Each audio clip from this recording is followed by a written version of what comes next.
இப்பொழுது சுவாமியவர்கள் நமக்கு நல்வாழ்த்து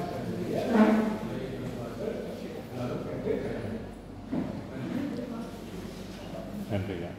அருட்பெரும் ஜோதி அருட்பெரும் ஜோதி தனிப்பெரும் கருணை அருட்பெரும் ஜோதி எல்லாம் செயல் கூடும் என்னானே அம்பலத்தே எல்லா வல்லாண்டரையே ஏற்று இன்று வருமோ நாளைக்கே வருமோ அல்லது மற்றென்று வருமோ அறியே என் கோவே சுற்றுமத மாயையற்று வெளிக்குள் வெளிகடந்து சும்மா இருக்கும் சுகம்.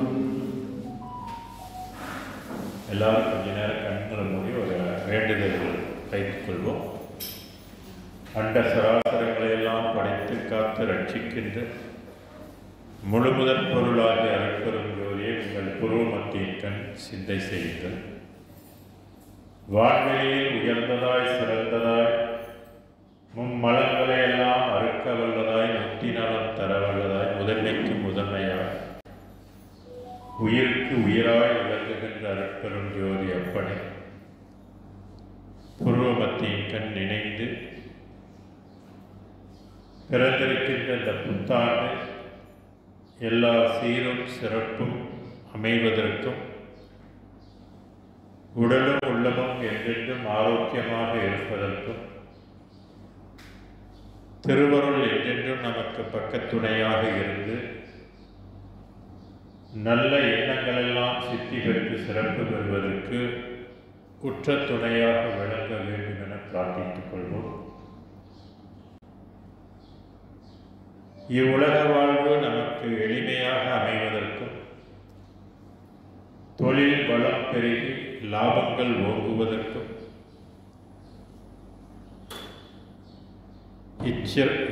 இவ்வாழ்க்கையை சிரமமின்றி கடத்துவதற்கும் எங்களுக்கு உற்ற துணையாக இருந்து அருள் புரிய வேண்டுமோ. குடும்ப நலன் காத்து குழந்தை நலன்கள் காத்து கல்வி நலன் ஓங்கி எண்ணங்கள் எல்லாம் சித்தி பெற சிறப்பு பெற தாயாக தந்தையாக குருவாக ரட்சிக்க வேண்டும்.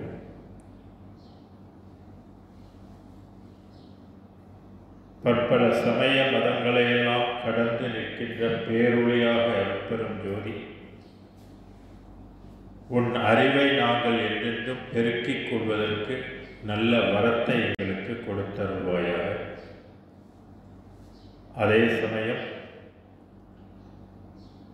நாங்களும் மரணமில்லா பெருவாழ்வை பெறுவதற்குரிய அறிவையும் பரிபக்குத்தியும் எங்களுக்கு தந்து உதவி புரிவாயாக.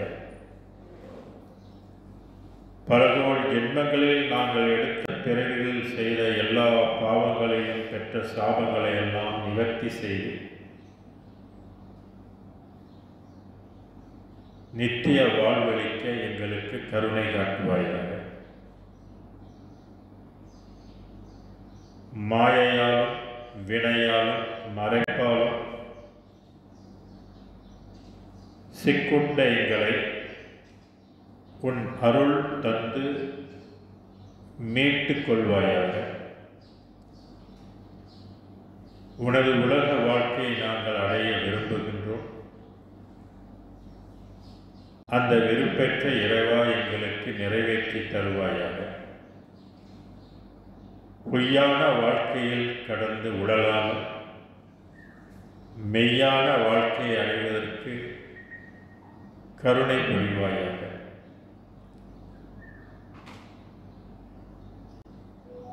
இவ்வுலகம் அனைவருக்கும் உண்மையை அறிவிக்க விரைந்து அருள் புரிவாயாக.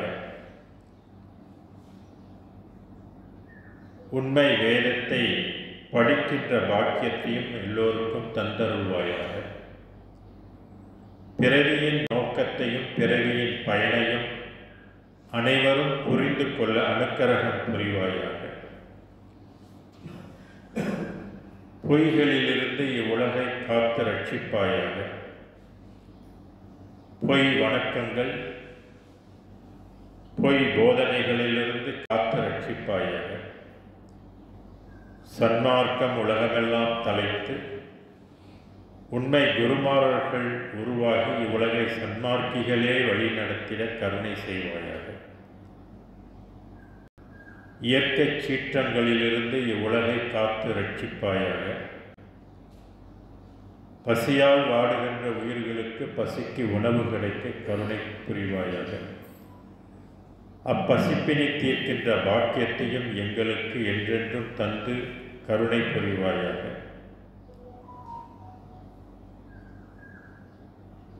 எல்லா நலமும் வளமும் கிடைப்பதற்கு இறைவா துணை செய்ய வேண்டுமாய் உன் திருவருளை பணிந்து வேண்டுகின்றோம். எங்களின் அன்பான வேண்டுகோளை ஏற்று அருள் புரிவதோடு காலஞ்சென்ற முன்னோர்களின் ஆத்மா சாந்தி பெறுவதற்காகவும் அவர்களும் மீண்டும் நற்பிறவி எடுத்து உன் திருவருளை பற்றி நித்திய வாழ்வு பெற கருணை காட்டுவாயாக. உலகில் எங்கும் அமைதி ஓங்கி அருள்நிலை ஓங்க மனித வாழ்வு சிறக்க மாந்தர் குலமெல்லாம் உய்ய அருள் புரிய வேண்டுமென புத்தாண்டு விண்ணப்பமாக உன் திருவடி முன் விண்ணப்பிக்கின்றோம். எங்களின் அன்பு வேண்டுகோளை ஏற்று இறைவா எங்கள் விண்ணப்பங்களெல்லாம் ஏற்று நிறைவு செய்வாயாக. நன்றி நன்றி நன்றி குறித்தாகட்டும். இவ்வுடம்பு ஒளி உடம்பாக திகழ பாவனை செய்து கொள்வோம். உடல் உயிர் உள்ளம் அனைத்தும் ஜோதிமயமாய் திகழ பாவனையை செய்து கொள்வோம்.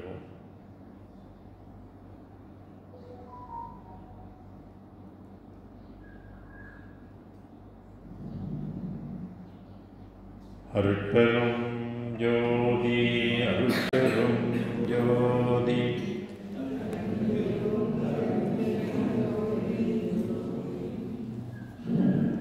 வணக்கம். எல்லாருக்கும் புத்தாண்டு வாழ்த்துக்கள். புத்தாண்டு எல்லா நலமும் வளமும் உங்களுக்கு கிடைக்க அருட்பெரும் ஜோதி ஆண்டவர் அருள் புரியட்டும். மனித வாழ்வு என்பது மிக மிக உன்னதமான ஒரு வாழ்வு. பொய்யான வாழ்வு தான், பொய்யானது தான். எல்லாமே மெய்யா பொய்யா? பஞ்சபூதமும் பொய். இறைவன் பொய் உலகத்தை படைத்திருக்கின்றான், இறைவன் மெய் உலகத்தையும் படைத்திருக்கின்றான், மெய் பொய் இல்லாத உலகத்தையும் படைத்திருக்கின்றான். எல்லா உலகங்கள் அவன் படைப்பில் ரொம்ப ரொம்ப அதிசயம். அவன் படைப்பை நம்ம ஆராய்ந்தால் நமக்கு அறிவு பத்தாது. அவனுடைய அறிவு மிக மிக உயர்ந்தது. நம்மளுடைய அறிவு மிக மிக குறுகியது. இந்த அறிவை கொண்டு அவனை நம்ம அளக்க முடியுமானால் அளக்க முடியாது.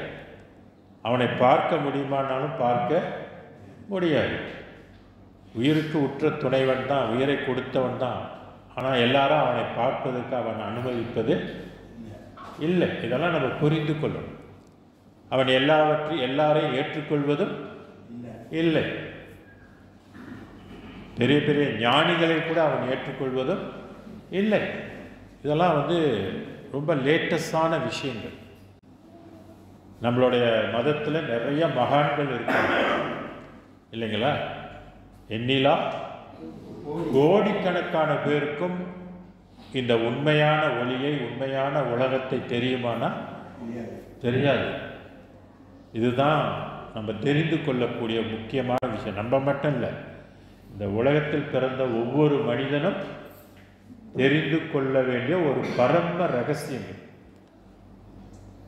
இறைவன் எடுத்தனே தன்னை காட்டுவதும் இல்லை. என்னவோ தெரியல, அவன் விரும்பவில்லை. அவனை வழிபட்டு உய்வதற்கு அவன் அனுமதிப்பதும் இல்லை. அதுக்குன்னு ஒரு காலம் பிறந்திருக்கு. கால தத்துவம் தெரியணும். நம்ம எல்லாருக்குமே வந்து இந்த அசுத்த மாயால் என்ற காலம் என்ற ஒன்று இருக்குது. அப்போ ஆரம்ப காலகட்டத்திலலாம் அவன் எடுத்தெடுப்புல எல்லாத்தையும் காட்டியிருக்கிறானா, சொல்லியிருக்கிறானா அப்படின்னா இல்லை. இதெல்லாம் நீங்கள் புரிஞ்சு வச்சுட்டுனா ரொம்ப ரொம்ப சிறப்பு. மனிதன் இறப்பது கூட பெரிய தவறு கிடையாது. ஆனால் நீ என்ன உள்ளுக்கு கொள்முதல் பண்ற, என்ன விளக்கம் பெற்றிருக்கிற, அதுதான் ரொம்ப ரொம்ப முக்கியம். ஏன்னா இந்த மார்க்கம் ஒன்று தான் மனிதனை வந்து வேறொரு உலகத்துக்கு கொண்டு போகிறதுக்குன்னு உரிய ஒரு மார்க்கம். இது சன்மார்க்கம். சமயத்துக்கும் சன்மார்க்கம் என்ன வித்தியாசம் அப்படின்னு நீங்கள் தெரிஞ்சிருக்கணும். என்ன வித்தியாசம்? நமக்கு நிறைய சமயங்கள் இருக்குது.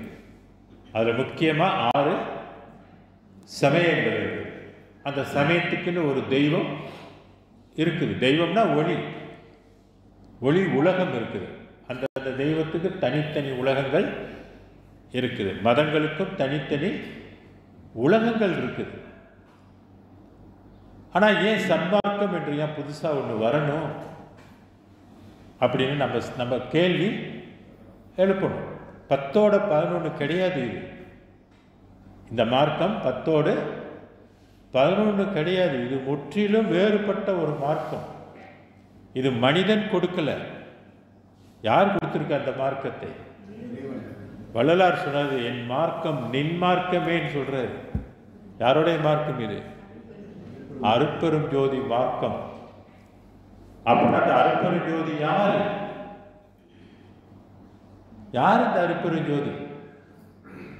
அப்ப சமய மதத்தில் சொல்ல ஜோதி யாரு? அவர் தான். எல்லாமே அவர் தான். எல்லாம் தானாகி எல்லாம் தான் அழகா, எல்லாமே அவர் தான். எல்லா ஒளியும் ஒன்று ஆன்றார்.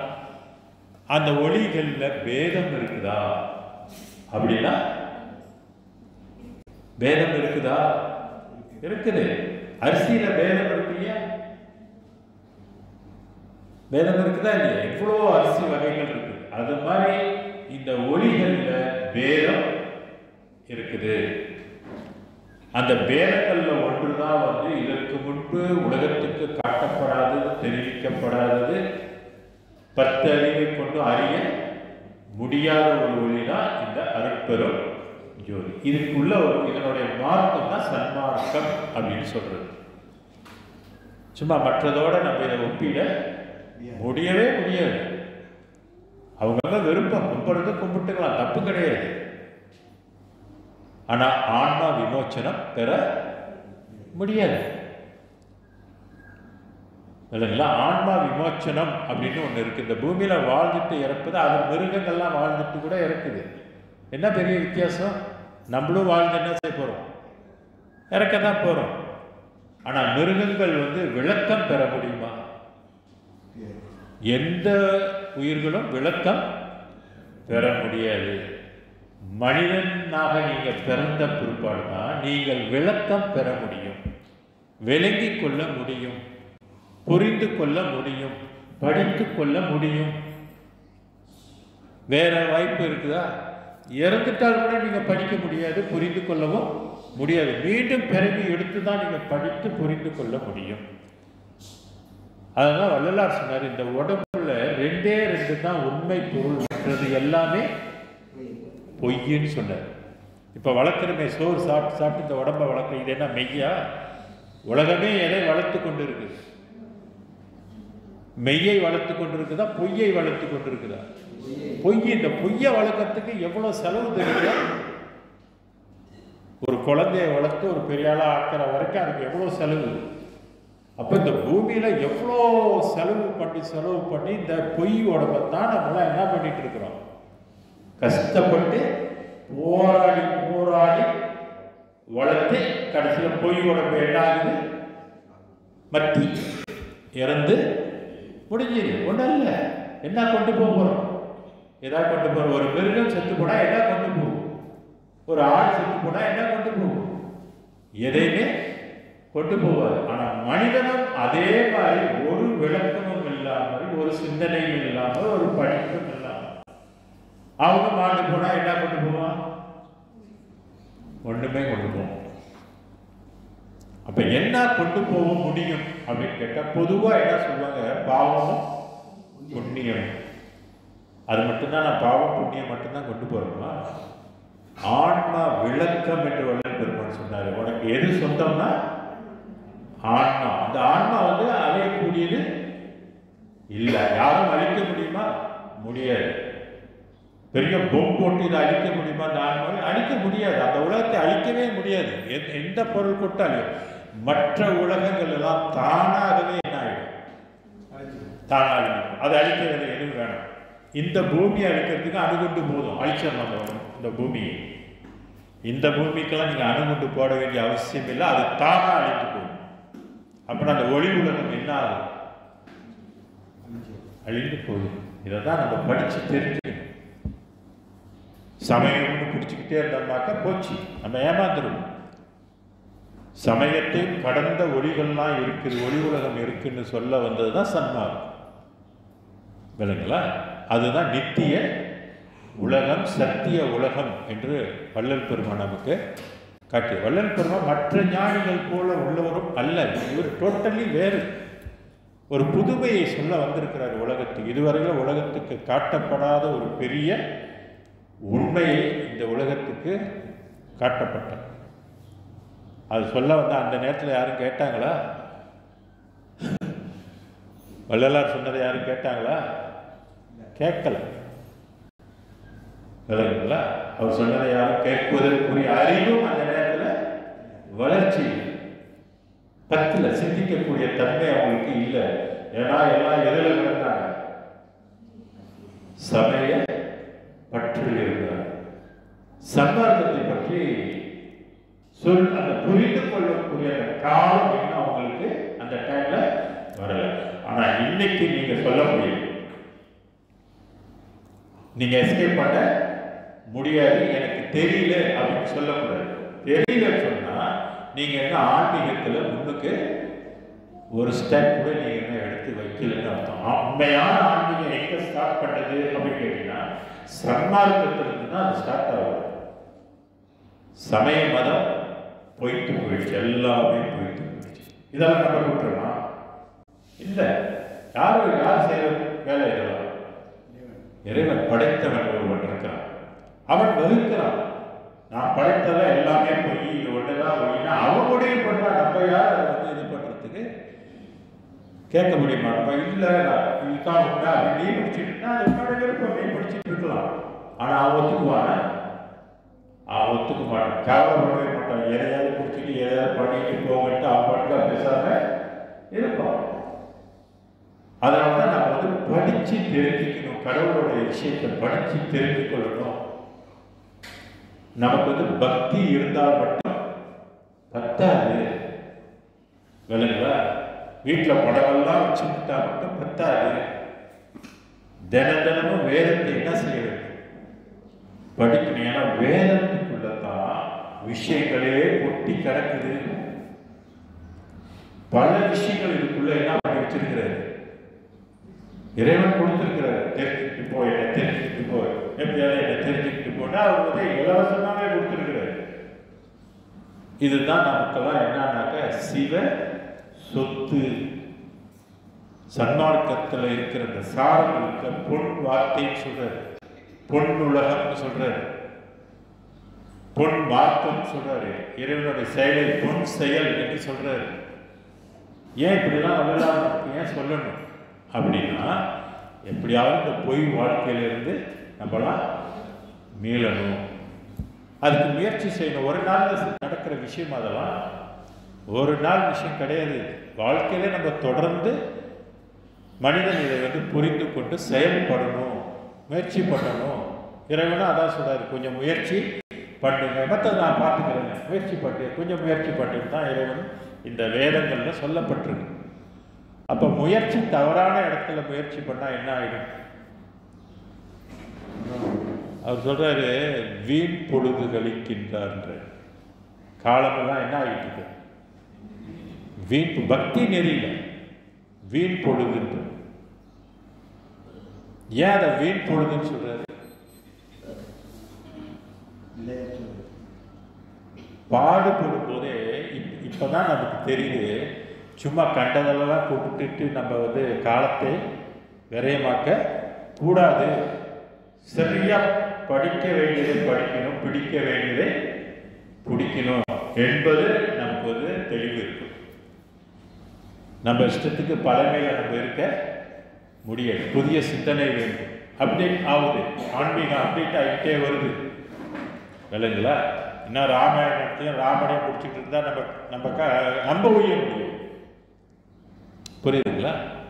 அப்ப காலத்துக்கு ஏற்ற மாதிரி என்ன மாறி இருக்குது, புதிய விஷயம் என்ன நமக்கு தரப்பட்டிருக்குது அப்படின்றதை எப்படி கண்டுபிடிக்கிறது, எங்க போய் தெரிந்து கொள்வது?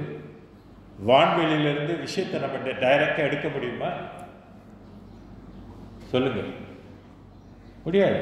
டிவியை தட்டலாம், சேனல் வேணும்னா நமக்கு எத்தனை சேனல் வேணுமாலும் அத்தனை சேனல் மாற்றி மாற்றி மாற்றி நம்ம வந்து வான்வெளியில் வர ரெக்கார்டாக எடுக்கலாம்.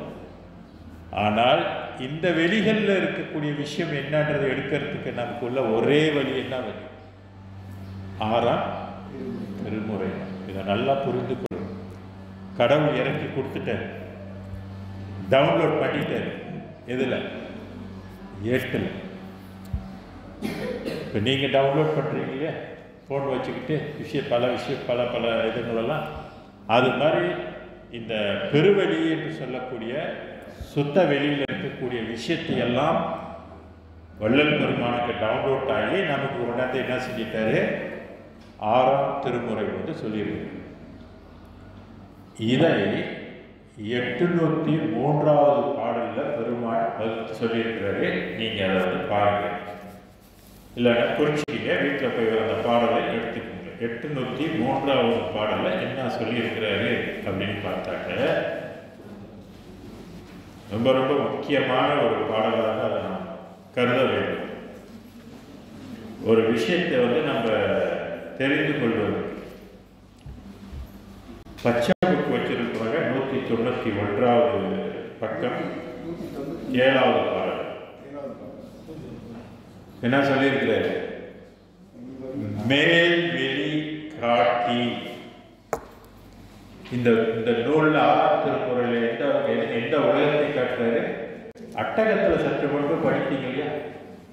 அருட்பெரு வெளியில் அருட்பெரு உலகத்து. பெரிய உலகம். எச்சவை புதுவின இயம்பினர் அறிஞர்கள் அச்சவை இடக்குள்ள. அப்புறம் அது எவ்வளோ பெரிய அகட்ட ஒரு பெருவெளி, பெரிய அட்டம்.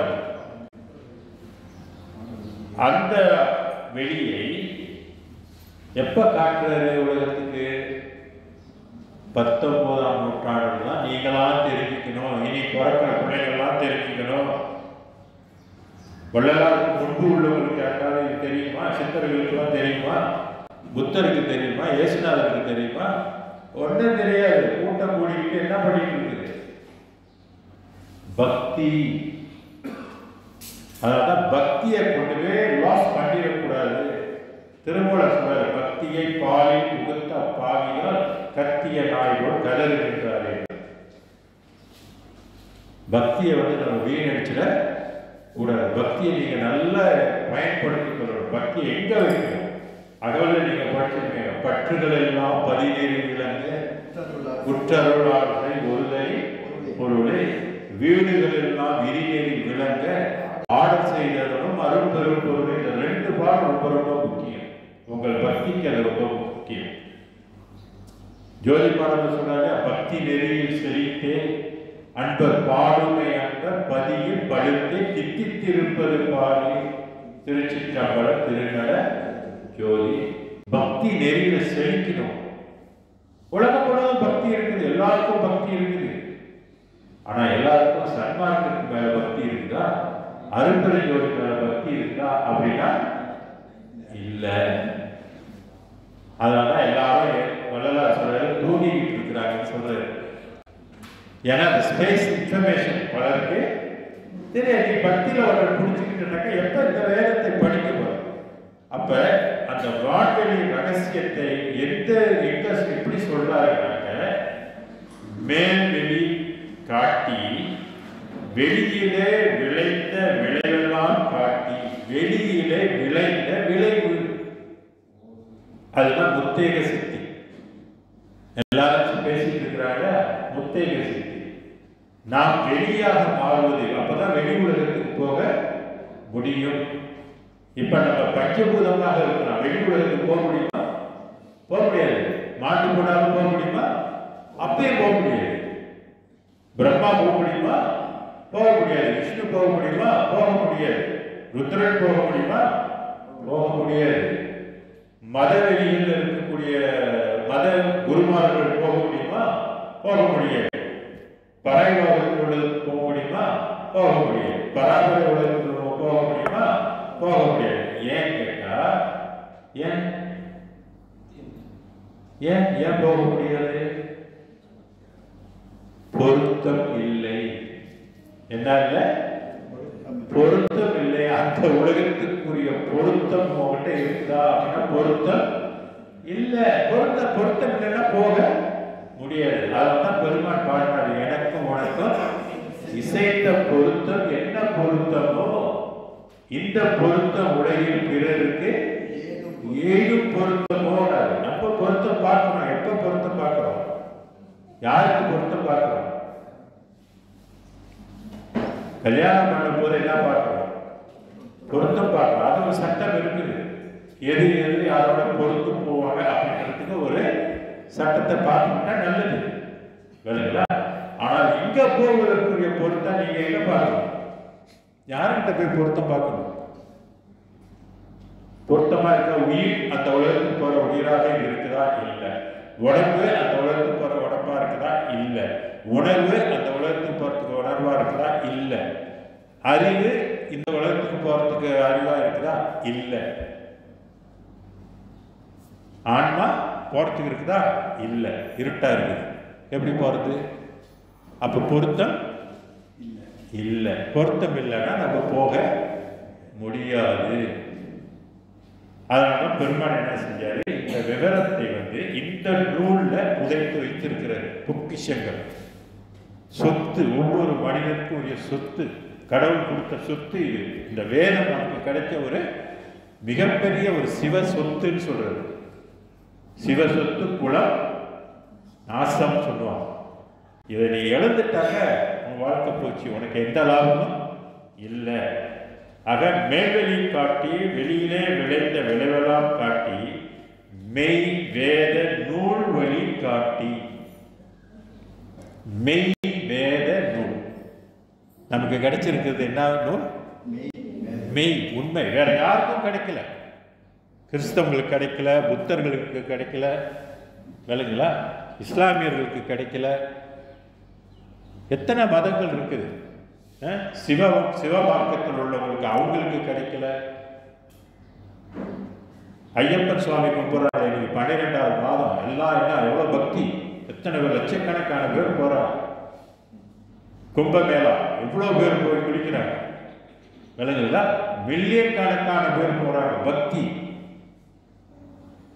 மதவெளிகள் இன்னைக்கு பக்தி மில்லியன் கணக்கு, விளங்குங்களா? கிடைச்சிருக்குதா? சன்மார்க்கம் கிடைச்சிருக்குதா? கிடைக்காது. எப்ப கிடைக்கும்? நீங்க அதுக்குன்னு தமிழனா பிறக்கணும். அப்ப தமிழ பிறப்பு இப்படி தமிழனா பிறக்கிறது எவ்வளவு பெரிய சிறப்பு. தமிழ் மொழி படித்திருக்கிறீங்களா? இன்னும் சிறப்பு. அகஸ்தியருடைய பாடல் எடுத்து பாருங்க. 14 லோகத்துல உள்ளவனுக்கும் தமிழ் வேணும்னு சொல்றாரு. பூலோகத்துல மட்டும் தமிழை பேசல அவரு. 14 லோகத்தாருக்கும் தமிழ் வேண்டும் சொல்றாரு. அப்பனா அந்த மொழியில என்ன இருக்கும்? என்ன இருக்கும்னு நினைக்கிறீங்க?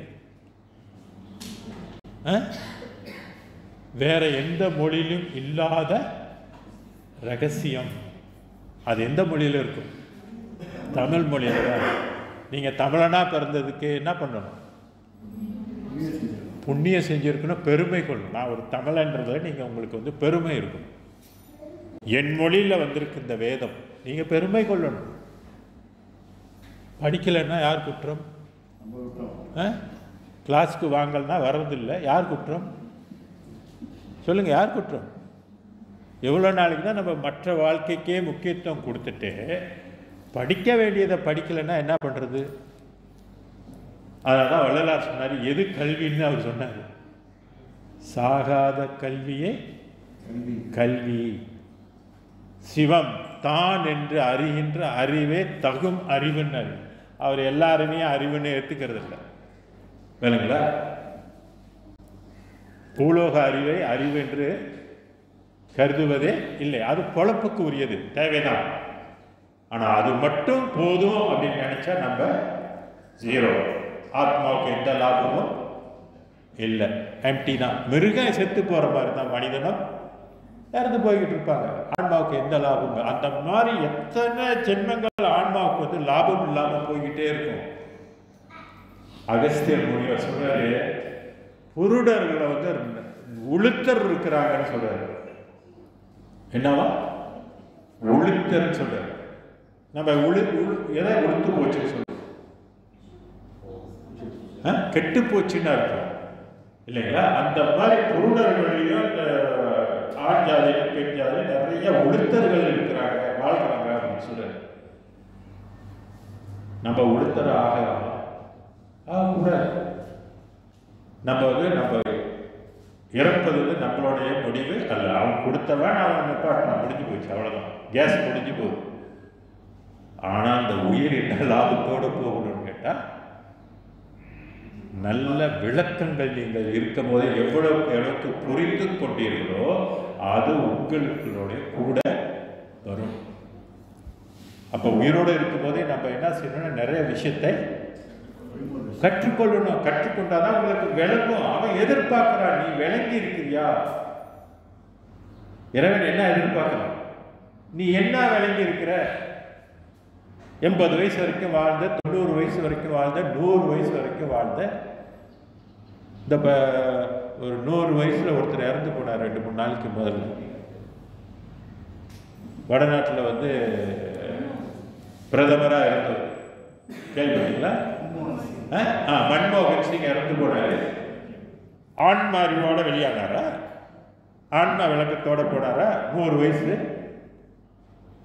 மகதீர் இருக்கிறாரு, 100 கிட்ட நெருங்கும் போது சன்மார்க்க அறிவோட வெளியானாரா? இல்லை. அப்ப சன்மார்க்க அறிவுக்கு திருப்பி என்ன பண்ணணும்? அவங்களாம் பிறக்கணும். அதை திருப்பி நீ போய் அந்த மதத்தில் பிறந்தன்னா அதுவும் உழைக்காது, போச்சு. ஏன் இதெல்லாம் சொல்றேன்னா, நீங்க புரிந்துக்க, மனித வாழ்வு என்பது சாதாரண விஷயம் இல்லை. அவன் பல வித பிரிச்சு போட்டு வச்சிருக்கிறான். சமயங்கள் எல்லாம் முன்னுக்கே கொடுத்துட்டான், எல்லாம் மாட்டிக்கிட்டு கிடங்கன்ட்டு. புரியுதுங்களா? இப்ப அந்த புலியிலிருந்து நம்ம என்ன செய்யணும்? தப்பிச்சு எந்திரிக்கணும். வள்ளலார் சொன்னால, என்னப்பா சமய குழியிலிருந்து இறைவன் என்னை எடுத்தான். யோசிக்கணும். சமய குழியில் சமயமாக இருக்கிறதும் அவன் தான். அப்ப அவன் எப்படி எதிர்பார்க்கணும்? டெஸ்ட் மாதிரி இந்த வாழ்க்கையே மிகப்பெரிய ஒரு டெஸ்ட். நீங்க அதெல்லாம் தாண்டி வருது என்பது சாதாரண விஷயம் இல்லை. ஒரு மற்ற மதத்தில் பிறந்தவர்களை அதை விட்டுட்டு தூக்கி போட்டு வருவாங்களா? இந்த லட்சத்துல நண்பர்கள் உள்ளவன் தான் மற்றதுல போய் ஊத்துக்கிட்டாங்க. லாபமா நஷ்டமா? நஷ்டம். சன்மார்க்கம் வராத வரைக்கும் இந்த உலகத்தில் எல்லாருமே என்ன அடைந்து கொண்டிருக்கிறார்கள்? நஷ்டப்பட்டு கொண்டு இருக்கிறார்கள். ஆன்மீகத்தில் நட்டம் பட்டு கொண்டு இருக்கிறார்கள்னு அர்த்தம். எப்ப நீங்க சன்மார்க்கத்தை பிடிக்கின்றீர்களோ அப்பதான் லாபத்தை நீங்கள் என்ன செஞ்சிருக்கிறீங்க? பிடிச்சிருக்கீங்க. அப்புறம் சம்பாதிக்கணும் முடியாதுல்ல. பிடிச்சது வேற, சம்பாதிக்கிறது வேறு. அதனால்தான் நூல்வழி காட்டி விழுந்த வேத நூல்வழி காட்டி என்னுள்ளே விளங்கும் நோக்கமே, என்னுள்ளே விளங்கும் நோக்கம், இறைவனுடைய நோக்கம், இறைவனுடைய கருத்து. இறைவன் என்ன விரும்புறாரு? என்னை பற்றி நீங்களாம் தெரிஞ்சுக்கிங்க, புரிஞ்சுக்கிங்க. நான் என்ன செய்ய முடியும் உங்களுக்கு? புரிஞ்சுக்கிங்க. உங்களுடைய பாவத்தை எல்லாம் நான் என்ன செய்ய முடியும்? டிலீட் பண்ண முடியும். உங்களை வந்து என்னுடைய உலகத்தில் நான் வந்து வாழ வைக்க முடியும். அதுக்கேற்ற பொருத்தத்தை என்னால் உங்களுக்கு கொடுக்க முடியும். நான் வள்ளலாருக்கு கொடுத்துருக்கிறேன் பாரு. வள்ளலார் தான் சாட்சி. நான் யார் என்பதற்கு வள்ளலாரே சாட்சி. வள்ளலாரும் என்ன சொல்றாரு? நான் தான் சாட்சி. உன்னை நான் உன் உலகத்தை அடைந்ததுக்கு யார் சாட்சி? அப்பன் அருள் சாட்சி. அப்ப நம்ம உயிருக்கெல்லாம் யார் அப்பனாக இருக்கிறார்? அருட்பெருஞ்சோதி. அந்த அப்பா உங்களுக்கு என்ன கொடுத்திருக்கிறாரு? வேதம் கொடுத்திருக்கிறாரு, தமிழ் மொழியில கொடுத்திருக்கிறாரு, உன்னை தமிழனா பிறக்க வச்சிருக்கிறாரு. விளங்களா? அப்ப நம்ம அந்த வேதத்தை என்ன செய்ய வேண்டும்? படிக்க வேண்டும். கடவுள் நம்மளை அடைய வைக்கிறான் அடைய வைக்கல என்பது ரெண்டாவது விஷயம். நீ முதல்ல அவன் என்ன பார்க்கிறான்? நீ படிச்சு என்னை தெரிந்து கொண்டியா? அப்ப நம்ம முக்கியமா ஒவ்வொரு நாளும் என்ன செய்யணும் பாருங்க. மனிதன் அவன் இது சிறு வயதிலிருந்தே பாலர் பள்ளியிலிருந்து அவன் படிக்கிறான். விளங்களா? எல்லாம் படிச்சுட்டு சன்மார்க்கத்தை யூனிவர்சிட்டி வரைக்கும் போறானா, சன்மார்க்கத்தை படிக்கிறானா அப்படின்னா படிக்கிறது இல்லை. எத்தனை பேர் கோயிலுக்கு போறாங்க, அங்க ஏதாவது கோயில்ல வேதத்தை படிக்கிறாங்களா? வேதத்தை படிப்பது இல்லை. பக்தி பாடல்களை படிப்பாங்க. அந்த பாடலுக்குள்ள இருக்கிற ரகசியம் என்ன, அதையாவது தெரிஞ்சுக்கிறாங்களா? மிக குறைவு. நீங்க சன்மார்க்கத்தை படிக்காதவர்கள் பாடுவது வேறு. விளங்குங்களா?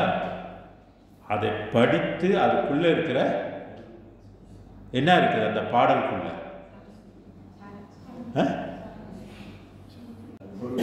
பொருள், கருத்து, அது என்னமோ சொல்லுது. ஒவ்வொரு பாட்டும் நமக்கு என்னமோ ஒரு விஷயத்தை கற்பிக்குது. அந்த கற்பித்தலை நம்ம என்ன செய்யணும்?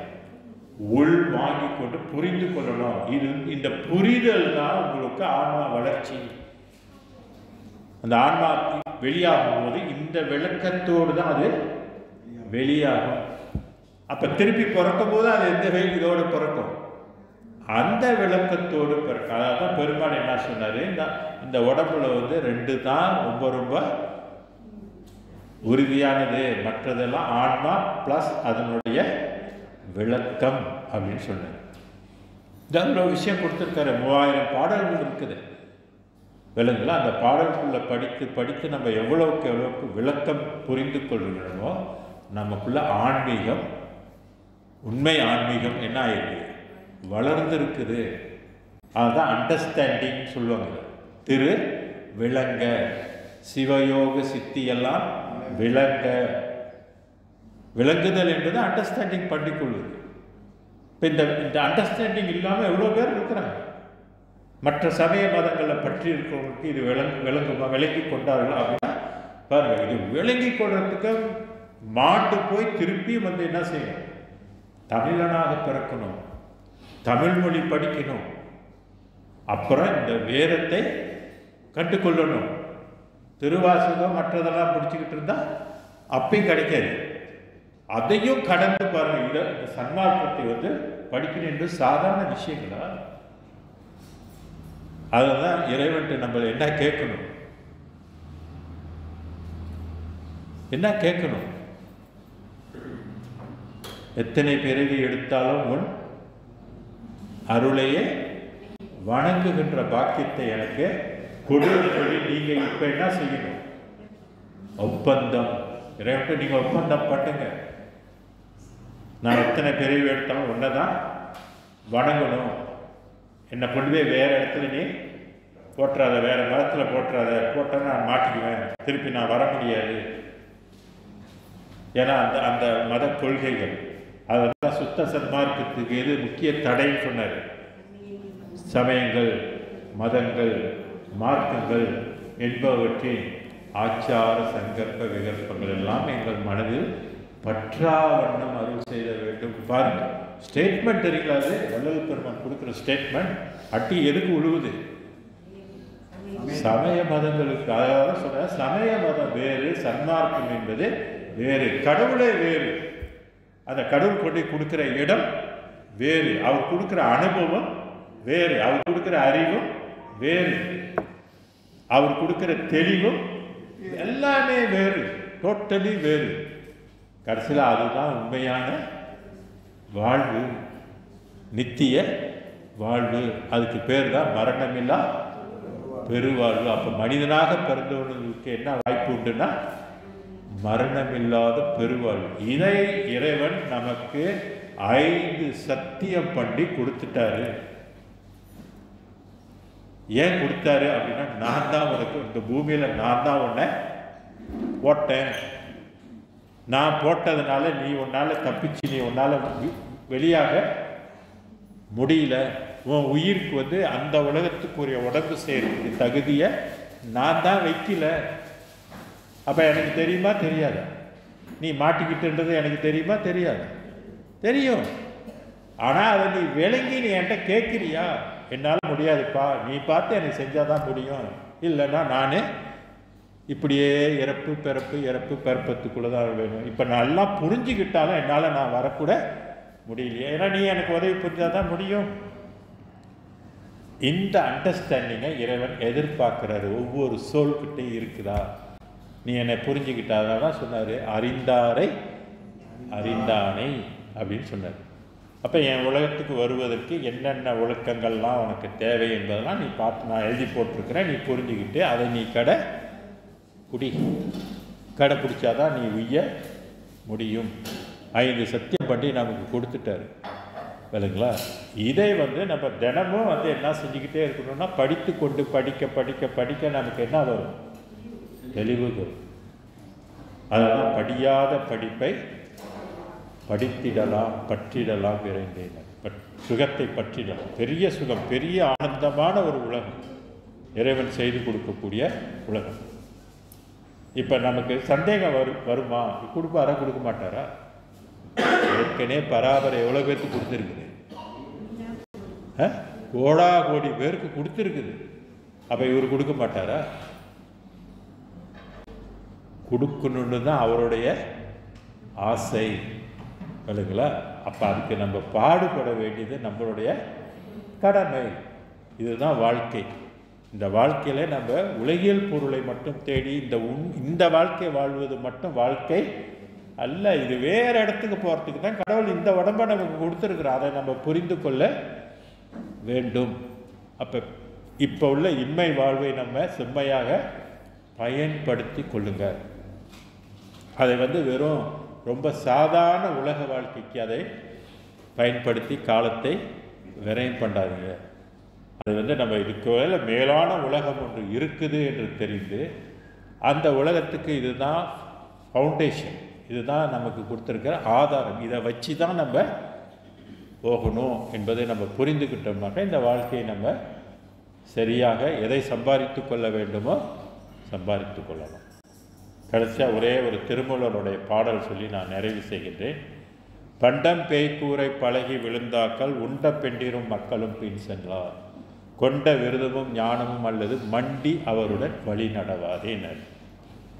பெரிய கூரை வீடு கட்டி அந்த கூரை நாள்பட என்ன ஆகிட்டே போகும்? இத்து மக்கி தொப்புன்னு கீழே என்ன செய்யும்? விழுந்துடும். அதான் பண்ட பேய்க்கூரை பழகி விழுந்தாக்க நாள்பட்டு போனுச்சுன்னா அந்த கூரை என்ன ஆயிரும்? இடிந்து விழுந்து போயிடும்.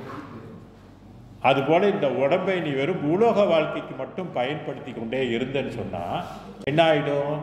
இதுவும் போயிடும், பழசாகி இதுவும் மாண்டு போயிடும். அது எப்படி விழுந்து போதோ அது மாதிரி இதுவும் விழுந்து போயிடும். எது கூட வரும்னு சொல்றாரு? கொண்ட விருதமும்னு. கொண்ட விருதம் என்பது கொள்கை. நீ எந்த கொள்கையை கடைபிடித்து கொண்டாயோ கொண்ட விருதமும் ஞானமும் அப்படின்னு சொன்னார். என்ன படிச்ச?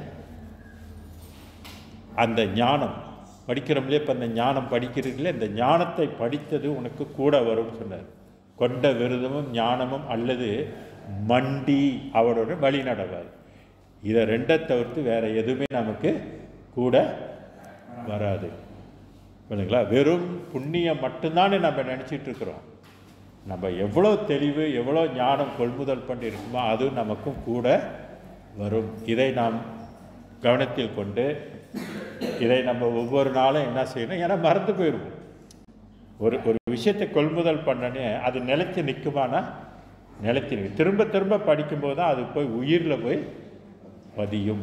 உயிரில் பதிஞ்சிருச்சுன்னா எப்படி பாவ புண்ணியம் உயிரில் பதியுதோ அந்த மாதிரி ஞானமும் விளக்கமும் என்ன ஆகிடும்னா உயிரில் போய் பதிஞ்சிரும். உயிரில் போய் பதிஞ்சிருச்சுன்னா நீங்கள் எத்தனை ஜென்மம் எடுத்தாலும் அந்த உயிர் அதைத்தான் நாடும் தேடும். அப்படி தான் நம்ம போக முடியும். ஏற்கனவே நம்ம தேடி இருந்தால் இப்போ நமக்கு அது கிடைக்கும். இப்போ தேடலைன்னா நம்ம தேடி வச்சுக்கிட்டா அடுத்த தடவை நமக்கு தொடரும். இப்படி தான் சன்மார்க்கத்தை நம்ம படிப்படை. இதுக்கு தான் வள்ளலார் சொன்னார், இன்று வருமோ நாளைக்கு வருமோ அல்லது மற்ற என்று வருமோ அறியேன்னு சொன்னார். அவரே சொல்கிறார், எனக்கே தெரியல. துன்று மலை வெம்மாயை அற்று வெளிக்குள் வெளி கடந்து சும்மா இருக்கும் சுகம். தத்துவங்கள் இன்றி இருப்பது தான் சும்மா இருக்கிற சுகம். இப்போ நம்மளாம் எத்தனை தத்துவம்? 96 தத்துவத்துக்குள்ளே இருக்கும். சுகமாக இருக்க முடியுமா? சுகம் இருக்க முடியாது. தத்துவத்தை கடந்தால் தான். யார் தத்துவத்தை கழட்டுவது? அந்த ஒளி தான் நம்மளை தத்துவத்திலிருந்து பிரித்தெடுக்க முடியும், வேதியியல் செய்ய முடியும். வேறு எதுவுமே செய்ய முடியாது. அதனால் சன்மார்க்கத்தை நம்ம நல்லா விளங்கி கொள்ளும். சமயம் வேறு, சன்மார்க்கம் வேறு. சமய தெய்வம் வேறு, சன்மார்க்க தெய்வம் வேறு. அதனால தான் இதனுடைய தரம் வேறு, இதனுடைய திறன் வேறு, எல்லாமே வேறு இல்லைங்களா? இதை நீங்கள் புத்தாண்டு செய்தியாக பெற்று உங்கள் வாழ்க்கையை செம்மைப்படுத்தி கொள்ளுங்கள் ஆன்மா வாழ்க்கைக்கு. அதே நேரத்தில் மற்றவர்களுக்கும் உங்களுடைய பிள்ளைங்களுக்கும் இது சம்பந்தமாக விஷயத்தை எடுத்து கற்பித்து கொள்ளுங்கள். கற்பது மட்டுமில்லை, நம்ம மற்றவங்களுக்கும் போதிக்கணும், கற்பிக்கணும். அப்படி கற்பித்தா சமுதாயத்தில் ஒரு பெரிய மாற்றம் ஏற்படும். பிறவியின் பயனை அவங்க எல்லாரும் உணர முடியும். அதற்காக பாடுபட வேண்டும் என்று கேட்டு எல்லாம் வல்ல அருட்பெரும் ஜோதி நமக்கு நல்லாசிகள் வழங்கி இந்த உலகத்தில் உள்ள உயிர்களெல்லாம் செழிப்படைவதற்கு, பிறவி பயனை அடைவதற்கு கருணை காட்ட வேண்டும் என நாம் எல்லாரும் மீண்டும் அருட்பெரும் ஜோதி ஆண்டவரை பிரார்த்தனை செய்து கொண்டு அடுத்து சில பாடல்கள் இருக்குது. அந்த பாடல்கள்